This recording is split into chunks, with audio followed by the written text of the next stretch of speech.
Hi, I'm Larry Magid, CEO of ConnectSafely, and I'm with my good friend Michael Rich, who I've known for years. He's a pediatrician, but we think of him as a mediatrician, somebody who has really pioneered in the era of youth and social media from a health perspective. And Dr. Rich, you have some exciting news in the realm of what you're doing at Boston Children's Hospital and your various, I know you're also affiliated with Harvard, very erudite human being. I'm honored that you'll talk to me. But talk to us about your center and the work you're doing and your big announcement. Yes, well, as you know, Larry, from our many years together, I've been the director of the Center on Media and Child Health based at Boston Children's Hospital, which is Harvard Medical School's pediatric teaching hospital, and also at Harvard School of Public Health. As you know, I've been doing a lot of research on the ways we are affected in positive and negative ways by the media, the screens we use, and how we use them. But one of the things that has been frustrating has been that there's this sort of polarized dichotomy around whether screens are good for you or bad for you. So the tech companies, the entertainment companies feel they need to play defense, and the people who are concerned about children and how they grow and develop are playing offense. And nobody's moving, nobody's changing. It's sort of like the final scene in Reservoir Dogs, where everybody's holding a gun on each other and nobody does anything. So over the past few years, I have been really arguing that instead of talking about internet safety, we should be talking about internet mastery, that we should be talking not about the internet as an unsafe place that we need to play defense against, but a place that we need to master. And, you know, kids want to master things. Kids want to be in control of things. So to approach this as a power tool rather than as a pitfall or a place that's dangerous. Over the years, I've been developing this idea to do something akin to the MIT Media Lab, where we bring together people who are thought leaders, people who are innovators, people who are really deep thinkers from disparate disciplines and say, can we move past the blame and shame, and can we sit down together, roll up our sleeves, and work the problem? And so what we're launching actually on Thursday, the 18th, is something we're calling the Digital Wellness Lab. And the idea is to bring together people in healthcare with people in tech, people in entertainment, to come together and work toward developing the digital environment with the goal of the wellness of individuals and society who use it. Now, there's a lot of research already being done, but most of it is run by academics. I mean, there's the Crimes Against Children Research Center, which is run by an eminent, I can't remember what David Fickelhor's academic background is. It's probably sociology, psychology, not sure, but whatever it is, it's an academic, not a medical background. What's unique about you, as far as I know, you are the first physician, as well as a pediatrician, who's heading up a research project like this. And why is a pediatrician or a physician in general the right person to do this versus one of many really smart academics that are out there? Well, because ultimately we are both focused entirely on the health of the child and the family that they grow up in, but we're also pragmatists. We are dealing with the realities of life. And so while we will not tell you never eat a Big Mac, we will tell you the difference between eating broccoli and a Big Mac, so that, you know, parents can have the information to make informed decisions about how to do things. I think that also even the name of, many of these study centers are tilted to play defense, to say, this is a bad thing, and we're going to tell you how it's bad and why it's bad, rather than let's really understand how we are changed by the screens we use and how we use them. And there are wonderful examples out there like Sesame Street. Like, you know, there are many good uses and very effective uses of these powerful tools, as this last year has actually demonstrated. If we had this pandemic even a decade ago, we would not have fared as well in terms of keeping kids educated, Yeah. keeping people working. And so we have to really look realistically at these tools and use them in mindful and balanced ways, not cut them off or restrict them in terms of screen time. Yeah, and Beck, you brought up screen time. You and I have talked a lot. I know you were involved in the American Pediatric Academy's decision to change the screen time recommendations. It used to be very arbitrary, as if all children were equal, or even all children within an age group were equal, as opposed to kind of thinking through. And especially during this year of the pandemic, we're all spending a lot more time on screens than we did in the past. I can see by your eyes that you probably are maybe not so thrilled with that. I mean, there's a lot of negativity, but on the other hand, it's enabled us to get our work done. It's enabled kids to at least get some education, some socialization. But let's talk about screen time as a phenomenon. And again, I know you're going to be doing a lot more research and maybe come out with some more insights as you develop this program. But from your current perspective, what advice do you have for parents who are concerned about screen time? Well, I actually think that screen time is now an obsolete concept. Yeah. It's obsolete because there are screens in virtually every environment we go into, even to gas pumps or supermarket shopping carts. But we also have them in our pockets. We have them on our wrists. We live in smart houses. And so I think that we need to take a step back and step away from screen time, which is frankly a concept that arose during the era of television, when we were worried about kids becoming couch potatoes and becoming, fat, stupid, and violent in front of the TV. Wait a minute, you and I grew up during that era. Well, I haven't grown up yet, but yeah. That's why you're not fat, stupid, and violent. Okay, that's right. You will be someday. Anyway, but I think that we have to rethink this in ways that are much more realistic. In fact, the screen time limits that were imposed or suggested by the American Academy of Pediatrics, 20 years ago, became the forbidden fruit. They made it something that was all the more desirable because it had to be limited.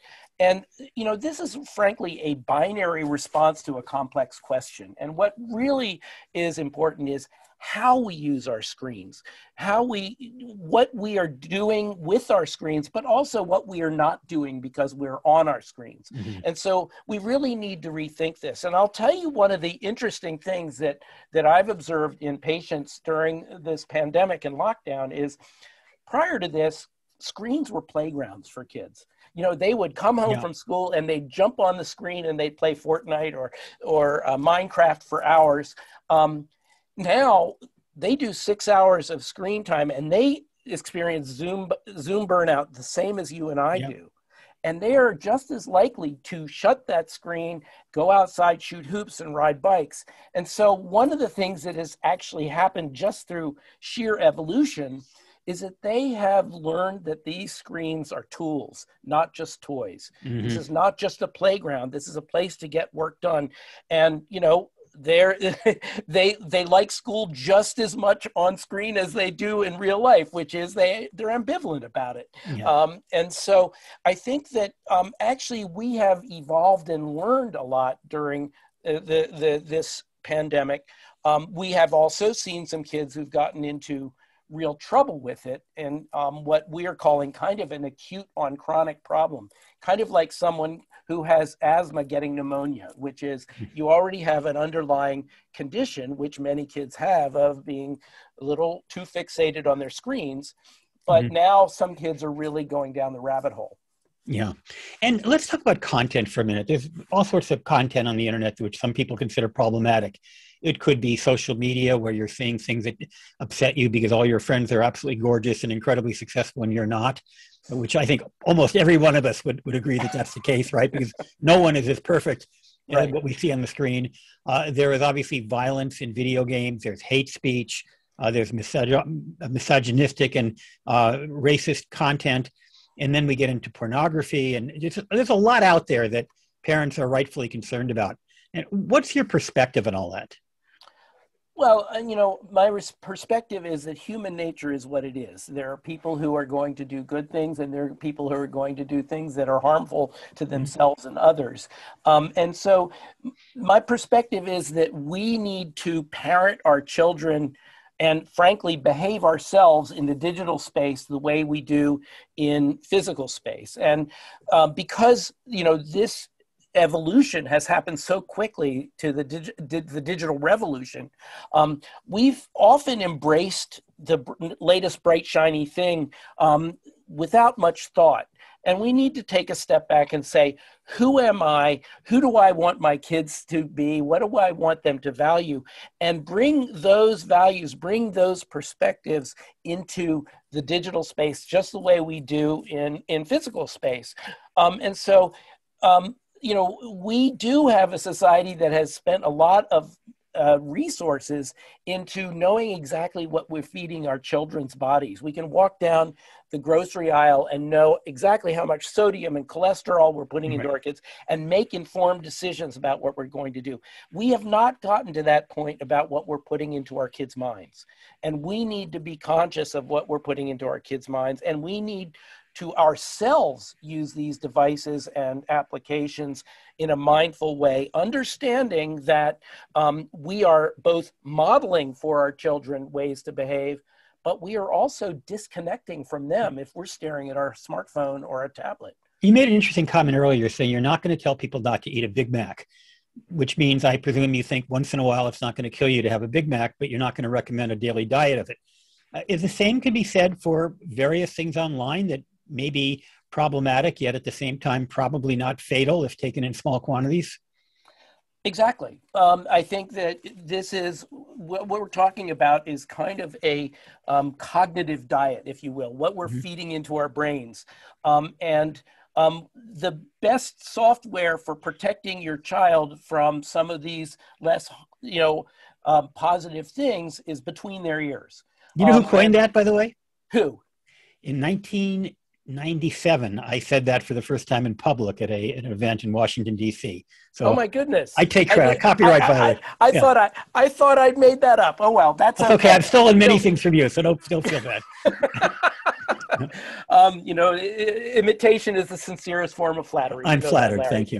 Yeah. No, but seriously, I mean, there is. I mean, look. Let's face it. There's stuff online that you're either going to stumble into, or kind of like junk food. You might kind of want to go there once in a while. And how do parents react? Let's say, for example, let's use one of the more controversial. You find out your kid was looking at a porn site.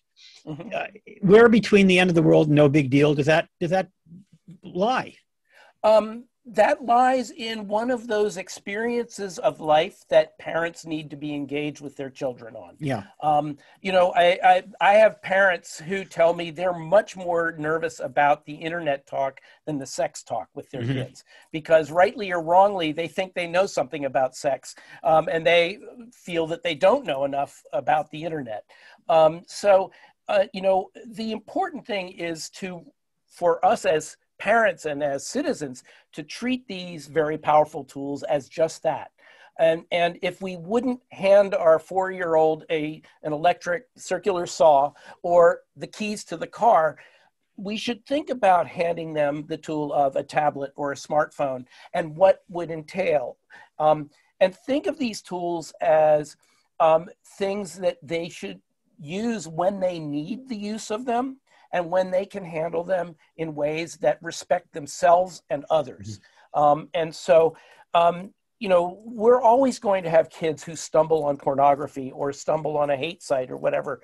What we want to do is keep it so that that child knows that she or he can come to us and say, I saw something that weirded me out. I saw something that I'm confused by or upset by, or is kind of cool. Tell me about it, right? So that we are actively parenting them in the digital space, much the way we would ask them, if they were going to a party, would there be alcohol there? Would there be drugs there? Would there be weapons there? Right.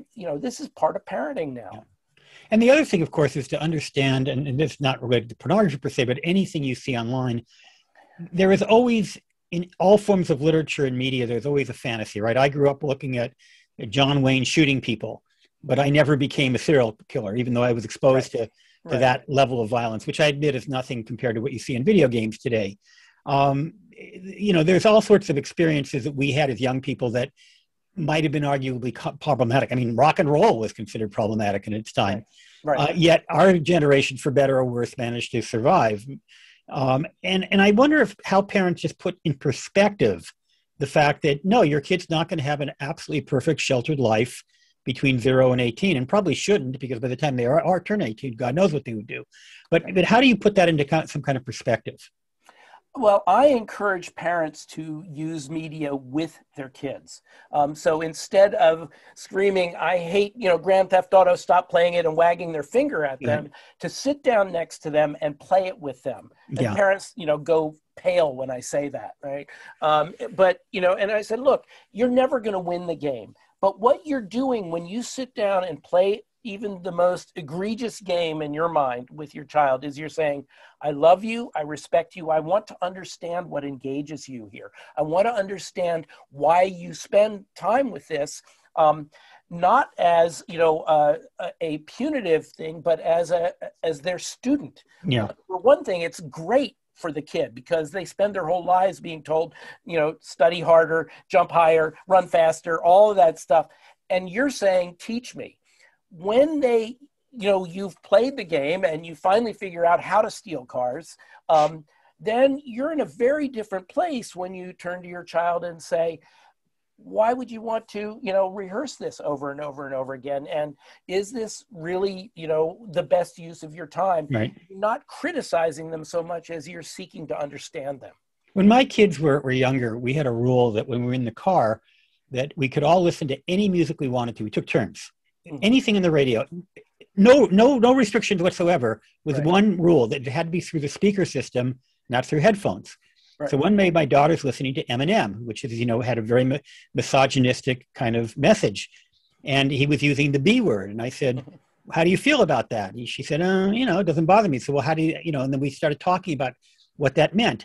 And the interesting thing about that was that she kind of laughed at me like, oh, Dad, it's nothing. Several years later, she came back to me and said, I was thinking about that conversation we had back when I was in high school. Right. And I had, it's that joke about, my father wasn't very smart when I was 17, but it's amazing how much he learned now that I'm in my 20s. Yeah. But it really heartened me to think that what I thought I lost that battle, but in fact, it really had an influence on her. Well, the other thing you can do is, when they say, well, it doesn't mean anything to me, you ask, well, how would you feel about your 10-year-old sister hearing that? Mm-hmm. Right? In other words, they can be insightful about someone else, even if they can't be about themselves or they feel somehow invulnerable to the effects. But when they project it to someone else, it becomes a whole different thing. Yeah. The other thing I discovered is even though I didn't like his lyrics, I actually liked his music. I like his music, but not the lyrics. So it's interesting, you're starting a research institute, and obviously there's no point in doing research if we know everything. Right. So let's talk about some of the things that you want to explore that we don't know and that we need to learn over the next several years and months as you do this work. Well, one of the things about work in this field is that when you really study it, it's a series of one-offs. It's a series of points in time where they say, oh my God, look, kids who play violent video games tend to be more aggressive than kids who don't play violent video games. What we don't know is whether these were kids who started playing games and became more aggressive, or whether these were aggressive kids who were drawn to these games, right? Yeah. So one of the big research projects that we're mounting right now is something we're calling the Growing Up Digital Project, or GOOD, G-U-D for short. And what we are doing is we are following cohorts of kids starting at ages 3 and 5 and ages 13 and 15 and following them annually for 10 years to really chart what their media, not just their active media use, but their ambient exposure to media, as well as a whole host of health and developmental outcomes year after year, akin to the Framingham study. I was about to say the Framingham study. That's what came exactly. Yeah. Because what the Framingham Which, by the way, study, go ahead, explain what that is to people. Well, I mean, it's now the community of Framingham, Massachusetts, has been followed now for almost 70 years. Yeah. or over 70 years, since the late 40s, for a whole host of lifestyle issues, from nutrition to stress to jobs to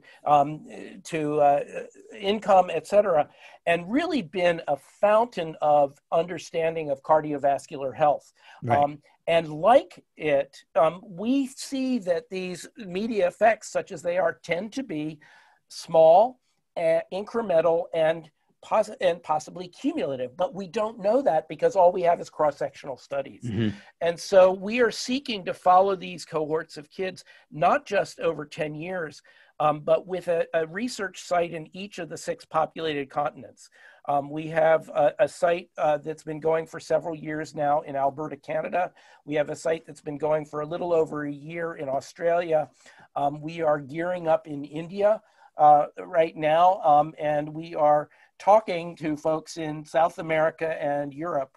We still don't have a site in Africa. But the reason we want to do that is that we have discovered in several cross-cultural studies that while the digital environment is global, while the technology is global, that different cultures manage it differently, Mm-hmm. and that we can learn from each other. We can learn from, you know, we did a study about early childhood in Mexico and the US and found very different relationships between their screen use and their play behaviors, even though they were exposed to more or less the same kind of screen content and screen time. And so we're saying we can learn from each other. We can crowdsource positive uses and more healthy uses of these very powerful tools. Uh-huh. Well, we got to wrap up soon. Any sort of final closing thoughts before I let you go?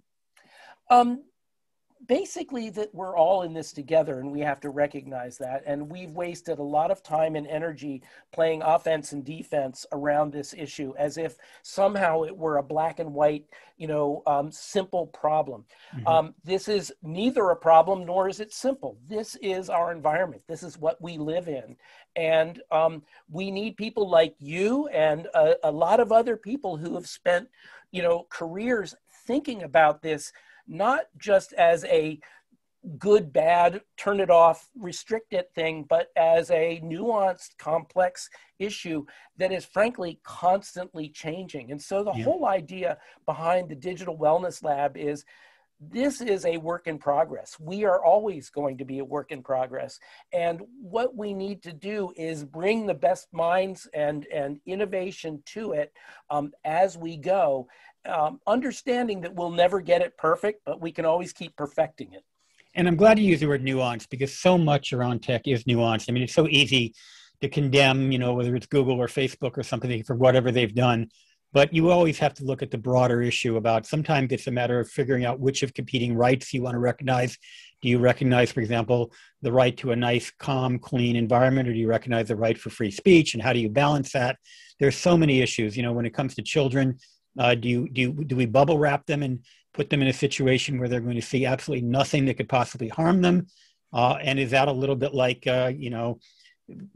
when you bubble, how safe would you be if you were never exposed to a single virus, COVID off the table? If you were never exposed to a single virus or bacteria, would that actually make you safer versus having some immunity from living in the real world? Right. I mean, this is the Skinner box question. Did B.F. Skinner, could you put your kids in in bubble wrap? I don't recommend it because you can't breathe well with bubble wrap around you. So, and I'm also thinking about, as somebody who was recently inoculated for COVID, and I know as a medical professional you have as well. That gives us some immunity, which is great because you and I could be in exactly the same room as somebody who doesn't have the immunity, and statistically we're less likely to get the virus than they are. But it doesn't give us perfect immunity. It doesn't mean that we can suddenly stop paying attention to all the things. And in many ways, I think about, and again, you're the doctor. I'm just my doctorate is in education, so I can only play a medical doctor on TV. But I do think about the similarities between physical health and emotional health, and how we try to immunize ourselves to a degree, make ourselves more resilient, but also recognizing there's no such thing as perfect immunity. And That's the case with this as well. I mean, we are humans. We are imperfect by our nature. And in fact, that's what makes us interesting. And we will never be completely safe from viruses or from the potential harms of the digital environment. So what we want to do is help build our awareness, our insight, our mindfulness around it, and our resilience.